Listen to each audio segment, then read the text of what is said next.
Assalamualaikum warahmatullahi wabarakatuh.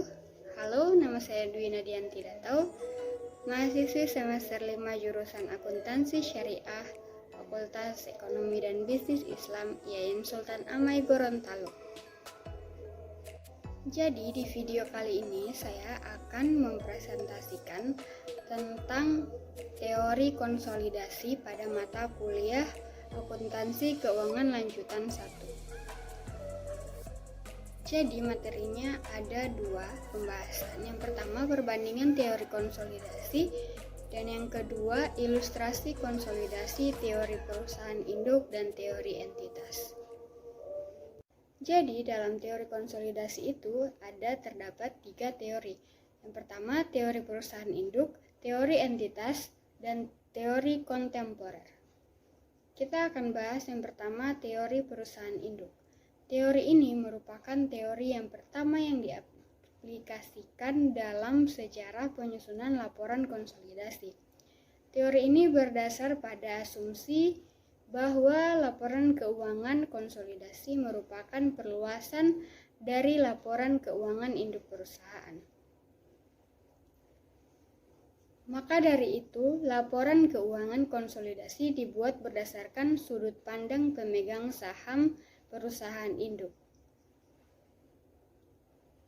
Artinya bahwa laporan keuangan konsolidasi hanya dibuat untuk kepentingan dari pemegang saham perusahaan induk. Yang berikut ada teori entitas. Teori ini hendak menjawab solusi atas persoalan yang muncul dalam teori perusahaan induk tadi. Yang pertama, teori entitas merefleksikan sudut pandang keseluruhan perusahaan. Yang kedua, laba kepemilikan minoritas merupakan distribusi total laba laporan konsolidasi. Yang ketiga, kepemilikan minoritas adalah bagian dari ekuitas pemegang saham konsolidasi.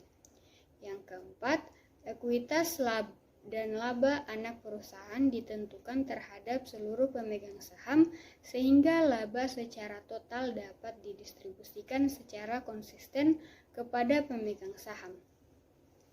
Yang kelima, seluruh aset bersih perusahaan anak dikonsolidasikan pada nilai wajar berdasarkan pada harga yang dibayar oleh perusahaan induk untuk kepemilikannya.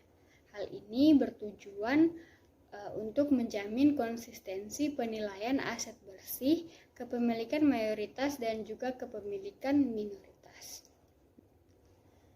Nah, kita bisa lihat teori entitas ini seolah memaksakan kepemilikan minoritas berkepentingan atas laporan keuangan konsolidasi, yang padahal sebenarnya kepemilikan minoritas tidak memerlukannya.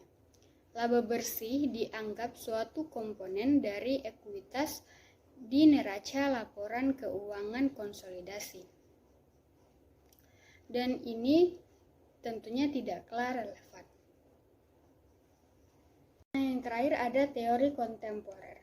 Teori kontemporer ini berada di antara teori perusahaan induk dan teori entitas. Kemudian perbedaan mendasar antara teori perusahaan induk, teori entitas, dan teori kontemporer, yaitu teori perusahaan induk mengambil sudut pandang pemegang saham induk entitas, dan teori entitas memfokuskan pada keseluruhan entitas konsolidasi.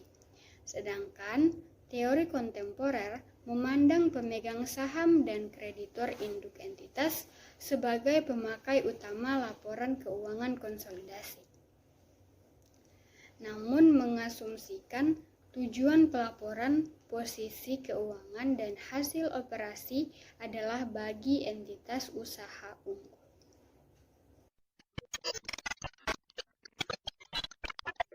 Nah, di sini sudah ada perbandingan teori induk perusahaan, teori entitas, dan teori kontemporer di bulan Oktober tahun 1995.